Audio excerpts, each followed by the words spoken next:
My name is Dan Rodriguez, Professor of Religion and Hispanic Studies at Pepperdine University in Malibu, California, and I'm one of the spiritual leaders at the Hollywood Church of Christ in Los Angeles. For the last 7 years, it's been my privilege and opportunity to travel throughout the United States, doing research, trying to find out why some churches are having success reaching the growing Hispanic population in our country and why others clearly are not. In 2011, my first book was published, A Future for the Latino Church by InterVarsity Press. And since then, I've continued to do research. The research I'm doing now is focusing on youth and young adult ministry among Hispanics in the United States. And I wish I could sit down with leaders throughout our fellowship, throughout our brotherhood, and talk with them about the wonderful opportunities that are waiting for them right outside their door if they'll only open their eyes. In 2011, InterVarsity Press Academic published my first book, A Future for the Latino Church. And I was excited about that because I felt like there were some voices that needed to be heard, not only in our fellowship, but beyond our fellowship. People needed to know what was going on in the Hispanic community. For many of us, too many of us, when we think of Hispanic ministry, we automatically think of Spanish language ministry. We assume Hispanic ministry is synonymous with Spanish language ministry. And what I found out in my research, spending 5 years traveling throughout this country, from South Florida to New York to Chicago, Boston, throughout Texas, and on the West Coast, where we find the largest Hispanic populations, is that the fastest growing Hispanic churches throughout the United States understand a fundamental shift has taken place in the Hispanic community. The vast majority of Latinos that live in this country, over 50 million, are native born and they're English dominant. And if we want to reach the growing population of second and third generation Latinos in this country, we have to remember one very important thing. Se habla inglés. They speak English.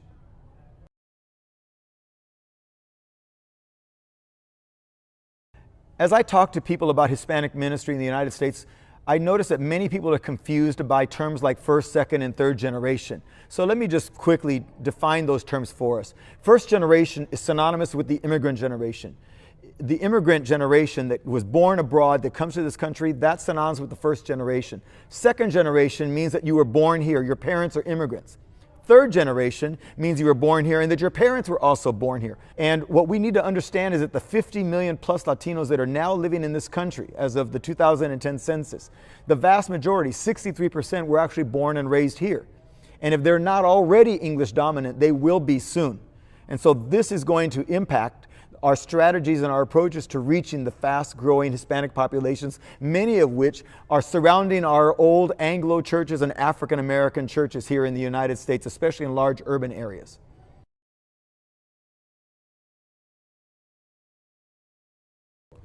As a missiologist in the United States, one of the things that I'm concerned about when I look at the Hispanic community is that the Hispanic community, particularly the second and third generation, between 16 and 30 years old, they represent one of the largest unchurched groups in the United States of America.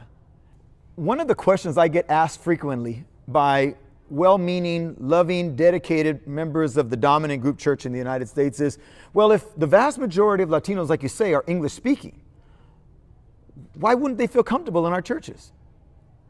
They speak English. They like the NFL more than they like soccer, perhaps. They like Whataburger more than they like, tacos, perhaps. Why aren't they as comfortable in our churches as we would assume they would be if they speak English and we speak English? And I think one of the things that we fail to recognize is, number one, the cultural distance. Linguistic differences, language differences, that's just one piece of the puzzle. A larger piece of the puzzle is the cultural distance. So that a third generation Latino who may not speak Spanish at all or not speak it very well, still in many ways in her or his heart still identifies with the Hispanic community. They're still very Latino, even though they don't speak Spanish.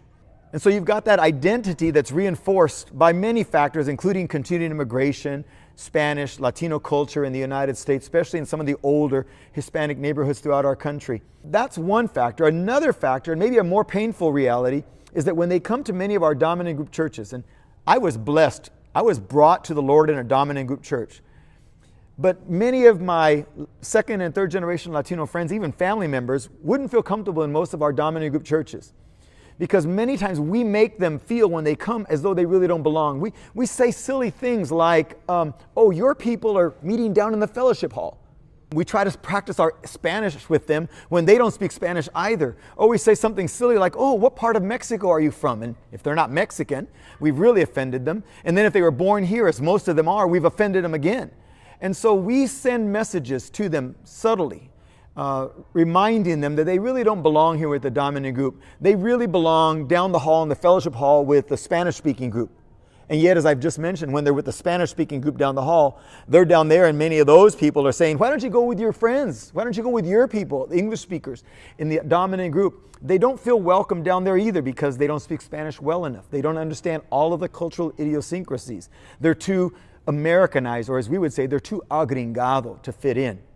And so many of them just wander the halls if they stick around our buildings at all. Most of them just get in their cars and leave the parking lot.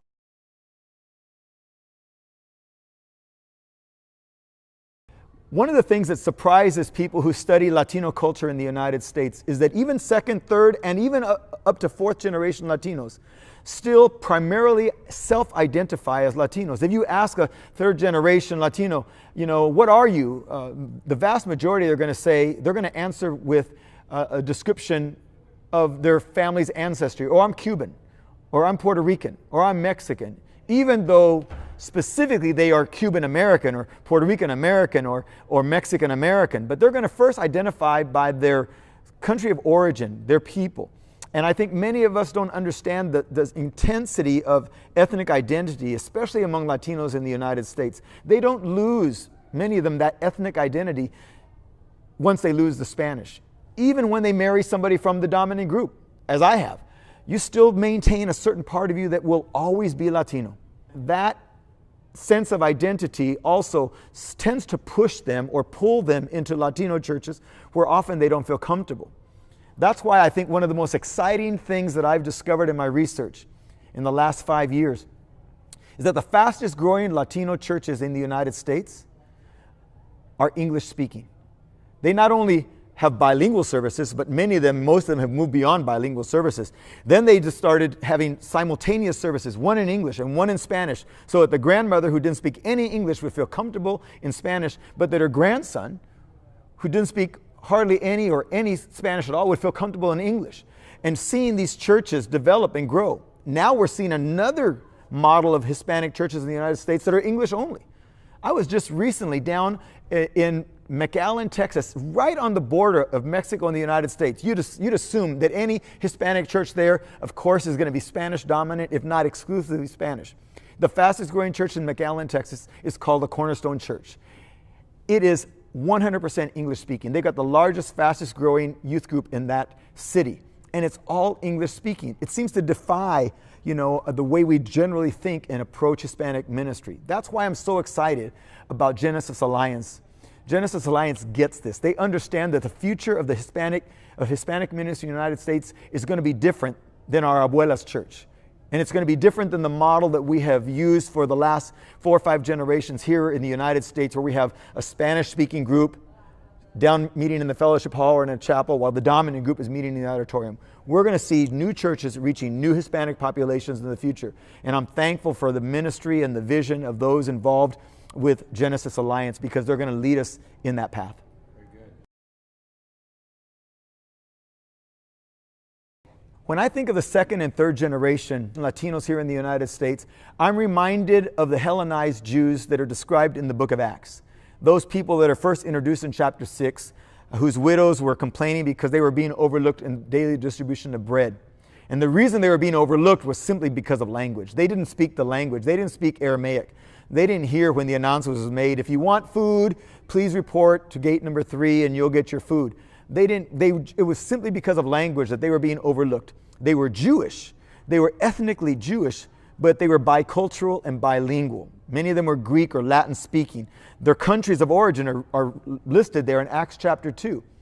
And what we forget is that those people that are originally overlooked in chapter 6 by the church are not overlooked by God. God noticed them. In fact, those are the people that God uses as we follow the story of the expansion of the church in the first century. He uses those Jews who live in the hyphen between Judaism and the Greek-speaking and Latin-speaking world. He uses those Jews to reach the lost. people like Stephen and Philip and Barnabas and Saul of Tarsus and Timothy. What do all these people have in common? They're all Hellenized Jews. They were bicultural, they were bilingual. They were not born and raised in Israel, in Judea. They were raised in the Gentile world. And they were the bridge that God used to reach the Gentile world. And when I think about Latinos who are native born, English speaking in this country, I see them as the Hellenized Jews of today. They are going to be able to reach communities that the dominant group cannot reach, that the African American church can't reach. They're going to be able to reach groups that their grandmother's church, the Spanish-speaking immigrant church, cannot reach. They're bicultural, they're bilingual, they're multi-ethnic, and that gives them an opportunity to reach people that other people cannot reach. So for me, the second and third generation Latino in the United States isn't just a target of evangelism.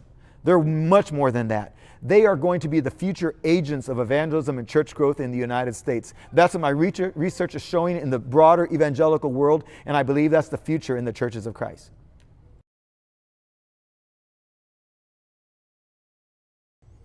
I know that as I say things like this, some members of our churches and leaders in our churches get very, very nervous. They're concerned about their neighborhoods, the safety of the neighborhoods, the economy, employment, education, rising costs in healthcare. What are we going to do with all of these people, and can we make room for them all? And while those are important questions, especially for U.S. citizens and taxpayers, members of the church who understand that their citizenship, first and foremost, isn't in this country, but our citizenship is in heaven, from which we are waiting our Savior, Jesus Christ. We need to be asking other types of questions. We need to be asking questions like, why are these people coming? And not just answer the question because they want free health care and education and a place to raise their children. We need to be asking another question. Could God be bringing them here? If we read Acts chapter 17, when Paul is preaching to the people in Athens, one of the things that he says about the God who made the whole universe is that the God who made the universe determined the times and places of our habitation.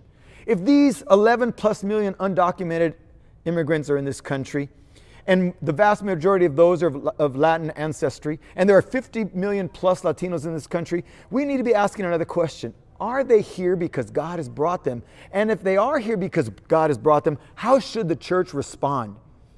And so at this benefit dinner for Genesis Alliance, we're going to try to answer that question. Why are they here? Why is God, if He's responsible for bringing them here? And how does He expect His people? How does He expect His church to respond?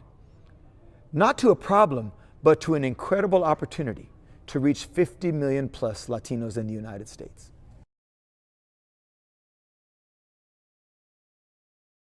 I hope you'll come to the benefit dinner for Genesis Alliance. Not only to meet the future Latino leaders within our church, but to also maybe challenge some of your assumptions, myths about Latinos in general in this country. Just a couple of myths. Number one, that they're all foreign born and most of them are here illegally. That's not true. Number two, that if you want to reach the Latino community, you have to speak Spanish. That's a myth. And number three, that they're only going to be a burden to the church. We need to reach them for the Lord. We need to see them as more than a burden. They're an opportunity. They're not just targets, but they're the future missionaries, not only abroad, but right here in our country. They can go into neighborhoods that the Anglo churches cannot go into. If you want to help your church become a church that moves to the cutting edge in evangelism and in mission, not only foreign, but domestic mission, you need to come to this dinner, because we're going to be talking about how to reach one of the fastest growing mission fields in the United States of America today. Hispanic ministry is changing. It's not only changing the way we reach Hispanics, it's also going to change the way we do evangelism at all in this country. I hope you'll come to this dinner and learn how Genesis Alliance is trying to become a solution and provide a solution to churches of Christ in the United States anxious to be at the cutting edge of Hispanic evangelism and mission in the 21st century.